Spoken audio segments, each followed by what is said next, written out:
مولاي صل وسلم دائما أبدا على حبيبك خير الخلق كلهم. Dibu, Pak, kita ini makhluk pintar, nggak ada yang bodoh. Jangan percaya kalau ada yang mengatakan anak bapak, anak ibu bodoh. Jangan percaya. Sudah dilakukan penelitian di Amerika, di Universitas California. Hasilnya apa? Semua manusia pintar. 90% cerdas. 90%. 5% jenius. Jadi kalau ada yang merasa jenius, jangan bangga dulu, cuma 5%. Tuh, 5% lagi telat. Telat itu bukan bodoh, tapi karena pengaruh bagian-bagian tertentu di lingkungannya belum teroptimalkan dua potensi ini. Bahkan dia bisa memilih pengen cerdas atau pengen jenius. Einstein dulu disebut oleh guru sekolahnya dengan kalimat yang sangat kasar. Gak berani saya ungkapkan di masjid karena rumah Allah, kasar sekali. Keluar dia dari sekolahnya, menemukan kitabnya Avicenna, dibaca oleh beliau. Yang dibaca kitab Al-Basair tentang kecepatan cahaya. Bagaimana malaikat turun dari langit ke bumi bolak-balik dengan kecepatan cahaya, diciptakan dari cahaya, turun sekian, dihitung oleh Ibnu Sina, ditemukan oleh Einstein, dipelajari. Beliau memilih pindah dari yang disebut telat, pindah kepada ini yang jenius. Di barangkali anak bapak, anak ibu yang disebut telat macam-macam, mungkin Allah menitipkan sesuatu yang lebih hebat dibanding yang lainnya. Jangan percaya, nggak ada murid yang bodoh, yang ada guru yang kurang kreatif mengajar. Ingat, pintar itu adalah anugerah, bodoh itu pilihan. Maka itu kewajiban kita harus memaksimalkan pengetahuan ini. Kita ini makhluk cerdas, Pak. Di kewajiban kita itu menjaga kecerdasan sampai pulang. Ayo kepintaran kita tampilkan. Antum mau jadi apa aja yang baik-baik bisa. Ahli matematika bisa. Jangan percaya antum disebut telat, bisa. Fisika bisa, keluarkan, pelajari, pahami. Kimia bisa. Yang lainnya bisa. Dan yang paling hebat adalah kalau ingin dipercepat itu semua, ini yang rumusnya saya berikan pada hari ini. Bagaimana cepat memahami sesuatu, bagaimana cepat mengingat sesuatu, itu yang ditampilkan oleh Quran. Kalau Anda ingin mengeksplor potensi pengetahuan sampai jadi luar biasa, maka Allah mengajarkan cara-cara itu yang akan dibahas. Cuman masalahnya, waktu kita itu tinggal 5 menit lagi. Itu masalahnya. Padahal saya ingin kasih contoh nih. Ini teorinya, ini contohnya, ini prakteknya. Hasilnya jadi begini. Ibnu Sina, Al-Kindi, Al-Farabi, Al-Ghazali, Al-Battani, ya, Ibnu Battuta dan sebagainya, saya turunkan. 5 menit cukup insyaallah? Cukup, baik. Baik, ini saya nggak bahas dulu ya, karena waktunya terbatas ya. Nanti saya bahas di malam Jumat insyaallah Al-Quran Sunnah Solution. Saya simpan di sini. Baik. Silahkan Mas. Ya. Jazakallah khair. Semoga Allah muliakan antum. Baik. Satu. Baik. Satu, cara cepatnya. Cara cepat ini Bapak Ibu bisa praktekkan kepada anak-anaknya nanti ya. Kita harus yakini karena ini Allah yang menginformasikan. Jadi kita dikasih pengetahuan, kewajiban kita adalah memaksimalkan pengetahuan ini untuk mengoptimalkan fungsi kehidupan di dunia. Kita kan hidup di dunia butuh pengetahuan. Ya, bagaimana mengoptimalkannya? Ini saya percepat. Satu, yang standar dulu, standar. Quran surah Al-Alaq ayat yang pertama. Iqra bismi rabbikal ladzi khalaq. Secara sederhana, baca diartikan belajar. Orang Arab sekarang kalau menyebut Iqra, aina taqra, maksudnya aina tadrus, di mana belajar. Maka yang pertama, maaf kalau Anda muslim, Anda beriman, ya, beriman kepada Allah, yakin dengan kesempurnaan diri kita, kewajiban pertama untuk memaksimalkan pengetahuan, tidak boleh ada orang Islam yang tidak belajar, mesti belajar. Kemudian diturunkan lewat hadis Nabi sallallahu alaihi wasallam, lihat cara belajarnya, perhatikan caranya. Awas, bukan biasa. Talabul ilmi fardhatun ala kulli muslim. Belajar, menuntut pengetahuan, ilmu.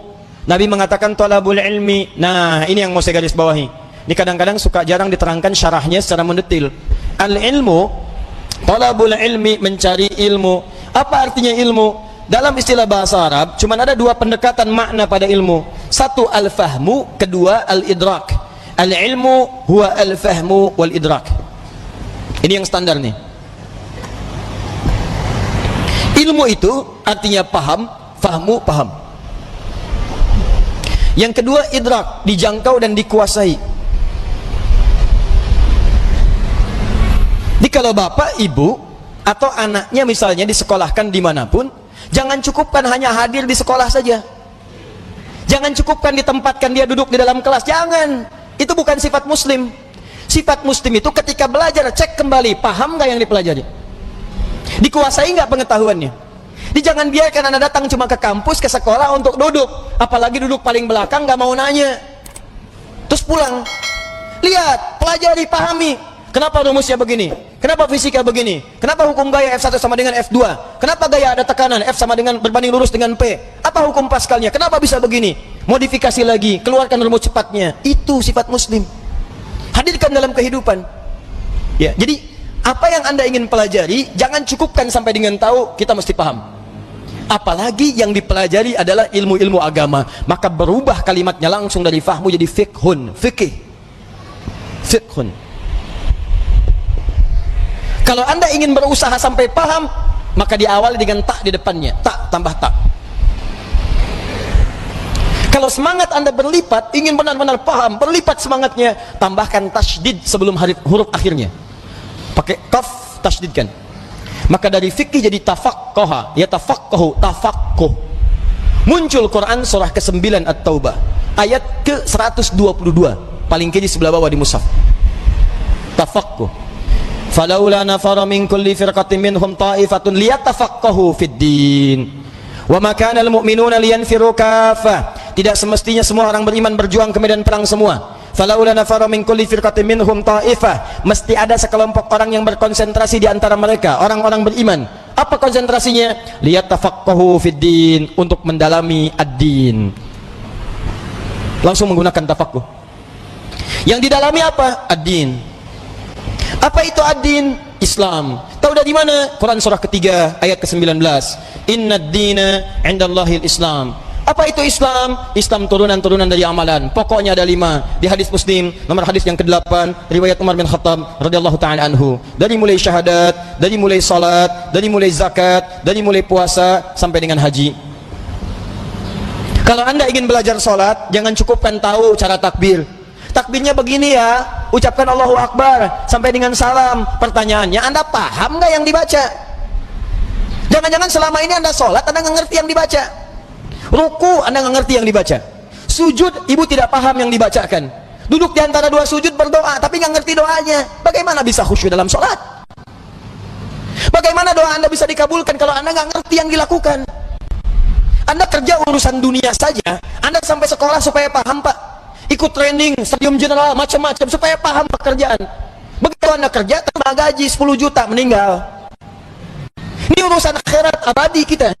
Dibawa sampai ke akhirat, kita yakini itu. Masa urusan akhirat kita biasa-biasa aja?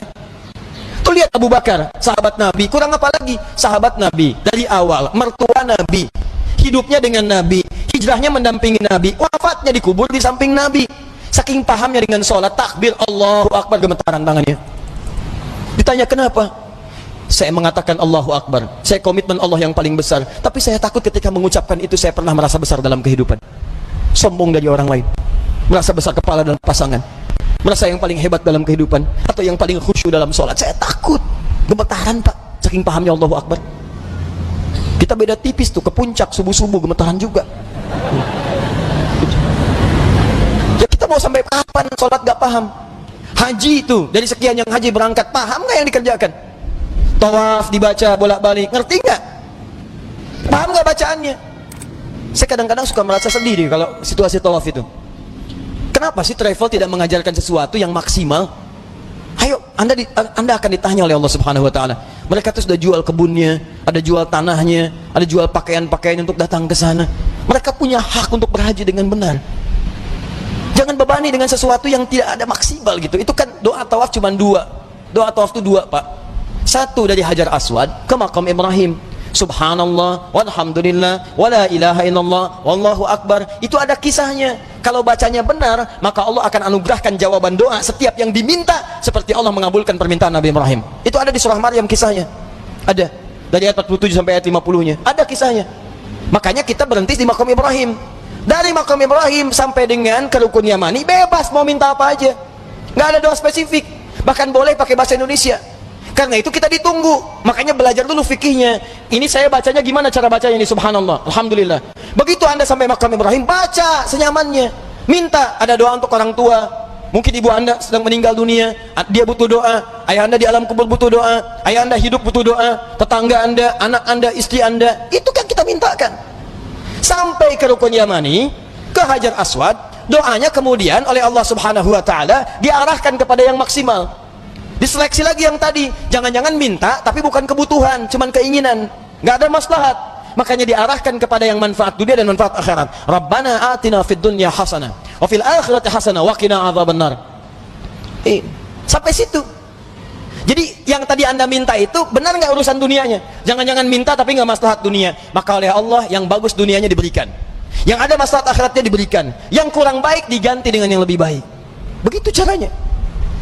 Kasihan kadang mutar sampai lupa berapa putaran yang sudah dilalui. Ya, ada kisah hebat nih, saya sambil menutup sedikit. Tapi ini tidak harus ditiru caranya, tapi bagus sebetulnya contoh untuk kita. Ada anak muda, Bu, datang ke Ka'bah. Dia belum nikah tuh. Jadi dodo sampai ke sana. Sampai di Multazam, dia berdoa. Benar, pakai bahasa dia ngerti. Coba mungkin caranya tidak harus seperti ini, ya. Ya Allah, hamba datang ke sini ya Allah untuk memohon kepadamu jodoh.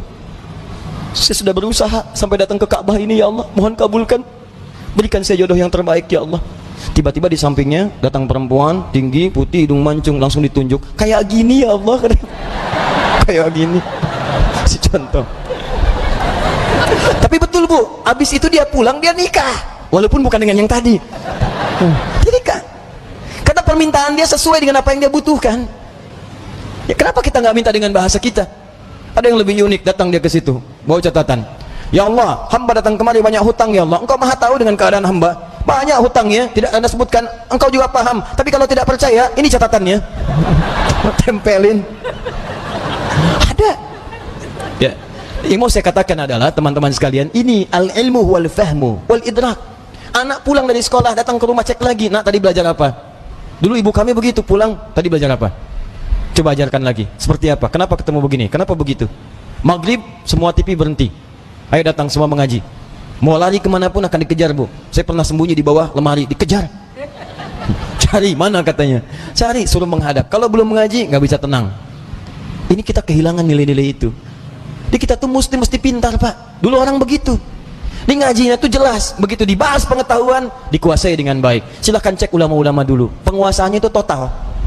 Nah, tapi ada satu hal lagi. Jika Anda kerjakan ini, maka Anda akan mendapatkan percepatan pengetahuan dari Allah Subhanahu wa taala melampaui batas-batas pengetahuan biasa. Apakah kemudian tips yang diberikan oleh Al-Qur'an sebagai petunjuk itu, ini yang paling penting kita dapatkan. Tapi sayang, waktunya habis, kita harus berjumpa dengan kesempatan yang berikutnya.